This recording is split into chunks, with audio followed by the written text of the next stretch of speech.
बेटा हम लोग इलस्ट्रेशन नंबर 16 करेंगे आज। देखिए उसमें क्या है, कह रहा 16 नंबर इलस्ट्रेशन में बोला दो पार्टनर है ए एंड बी जिनका कैपिटल 4 लाख और 2 लाख रुपए है। Interest on capital 6% per annum allow करना है। प्रॉफिट शेयरिंग रेशियो 2:3 का है। And profit before interest for the year ended ₹30,000। मतलब जो नेट प्रॉफिट दिया हुआ है वो 30,000 का है। बोला है पीएल एंड एप्रोप्रिएशन अकाउंट बनाइए। बेटा देखिए जब मैं पीएल एंड एप्रोप्रिएशन बनाऊंगा तो सिंपल सा एक क्वेश्चन इसका आंसर है। जैसे है क्या देखेंगे, पहले सबसे पहले नेट प्रॉफिट दिया हुआ है 30,000 का, हमने लिख दिया यहाँ पे 30,000 का नेट प्रॉफिट। अब 30,000 का जब नेट प्रॉफिट लिख दिया तो अब है कि इनको इंटरेस्ट ऑन कैपिटल इनको देना है। तो जब हम इंटरेस्ट ऑन कैपिटल पे आए तो बेटा ए का कैपिटल 4 लाख था, उस पर 6% 24,000 आता है। 2 लाख का 6% 12,000 आता है। टोटल एप्रोप्रिएशन देखते तो 36,000 आता है। लेकिन हमारे पास जो अवेलेबल प्रॉफिट है वो मात्र कितने का है, 30,000 का है। तो बेटा 30,000 का प्रॉफिट है और हमको 36,000 रुपये देना है। क्या ये पॉसिबल है दे पाना? नहीं, क्योंकि एप्रोप्रिएशन का मतलब ही हमने बताया था कि एप्रोप्रिएशन का मतलब होता है कि तभी उतना ही मिल पाएगा जितना प्रॉफिट हो।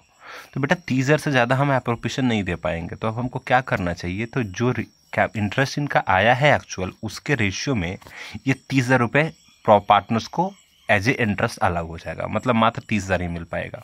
तो 24 और 12 का रेशियो 2:1 का हो गया। तो हम 30,000 को 2:1 में बांट देंगे। मतलब एक का 20,000 और दूसरे का कितना, 10,000। वही हम यहाँ पे लिख देंगे इंटरेस्ट ऑन कैपिटल के नाम से। मतलब इस क्वेश्चन में ये था कि अगर कभी कोई भी क्वेश्चन में अगर प्रॉफिट एप्रोप्रिएशन से अगर कम होगा तो जो प्रॉफिट होगा वही एप्रोप्रिएशन बन जाएगा। बस करना क्या है कि जो भी पार्टनर के एक्चुअल एप्रोप्रिएशन थे उनके रेशियो में हम उसको अलाउ कर देंगे। तो 16 नंबर में हमने यही सीखा जो हमने आपको बताया। अब बेटा हम आते हैं 17 नंबर में। 17 नंबर में देखिए क्या है, इसमें क्या बोलता है कि इसमें दो पार्टनर है ए एंड बी जिनका रेशियो वही सब कुछ चीज़ सेम है। वही प्रॉफिट भी 30,000 का है। लेकिन इस बार बोला पीएल एंड एप्रोप्रिएशन बनाओ if interest on capital is charge. मतलब इसमें क्या बोला कि जो इंटरेस्ट ऑन कैपिटल वहाँ पे आप एप्रोप्रिएशन मानते थे, यहाँ पे अब आपको चार्ज मानना है।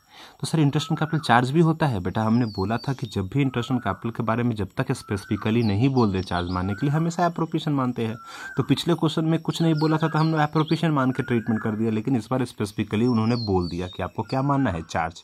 तो जब अगर हम चार्ज अगर इसको ट्रीट कर देते हैं तो अब उस केस में हमको ना ये प्रॉफिट से अब कोई मतलब नहीं है, चाहे प्रॉफिट हो बिजनेस को या लॉस हो, ज़्यादा हो कम हो, अब कोई लेना देना नहीं है। अब फर्म को क्या करना पड़ेगा कि उनको ना अब टोटल इंटरेस्ट जो एक्चुअल था वो अलाउ कर देना पड़ेगा। और दूसरा चीज़ जब ये चार्ज हो जाएगा तो अब ये पीएल एंड एप्रोप्रिएशन में नहीं जाएगा इंटरेस्ट ऑन कैपिटल, ये पीएल अकाउंट में जाएगा। तो देखिए क्या किए हम, नेट प्रॉफिट लिख दिया बिफोर इंटरेस्ट ऑन कैपिटल। कितना था, 30,000 का प्रॉफिट जिसमें इंटरेस्ट ऑन कैपिटल का भी ट्रीटमेंट नहीं हुआ है, इसलिए हमने लिखा बिफोर इंटरेस्ट ऑन कैपिटल। और फिर इंटरेस्ट ऑन कैपिटल हमने ए और बी को दे दिया। ए को अब कितना, 24 और 12। सर 24-12 क्यों? क्योंकि इनका देखिए कैपिटल पे इंटरेस्ट 4 लाख का 6% 24,000 ही आएगा और 2 लाख का 6% 12 जाएगा। टोटल कितना होगा, 36,000 का।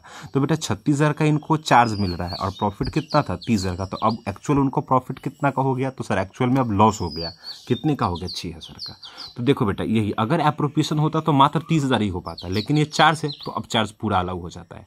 अब फर्म को कितने का लॉस हो गया, 6,000 का। तो अब क्या करेगा फर्म, इस 6,000 के लॉस को फर्म अपना क्या करेगा बेटा, तो अब फर्म एक पीएल एंड एप्रोप्रिएशन अकाउंट बनाएगा। उसमें वो जो पीएल अकाउंट से जो लॉस आया उसको नेट लॉस को लेके आ गया 6,000।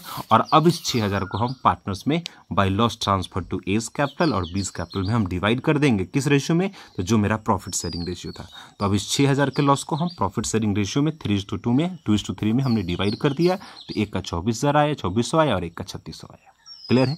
आप चाहे तो पीएल अकाउंट नहीं बनाएंगे, आप डायरेक्ट ऐसे भी यहाँ पे सीधे पीएल अकाउंट के नाम से नेट लॉस लिख दीजिए। और ये लॉस कैसे आया, तो प्रॉफिट कितने का था, 30,000 का। और इंटरेस्ट के रूप में चार्ज का पेमेंट कितना करना था, 36। तो 30 में से 36 गया तो नेट कितने का लॉस हो गया, 6,000 का। तो हमने वो पीएल अकाउंट आपको बता दिया है कि आप वैसे भी बना सकते हैं या डायरेक्ट आप ऐसे भी बना सकते हैं। तो ये हमारा इलस्ट्रेशन नंबर 16 और 17 था जो हमने आपको डिस्कस किया।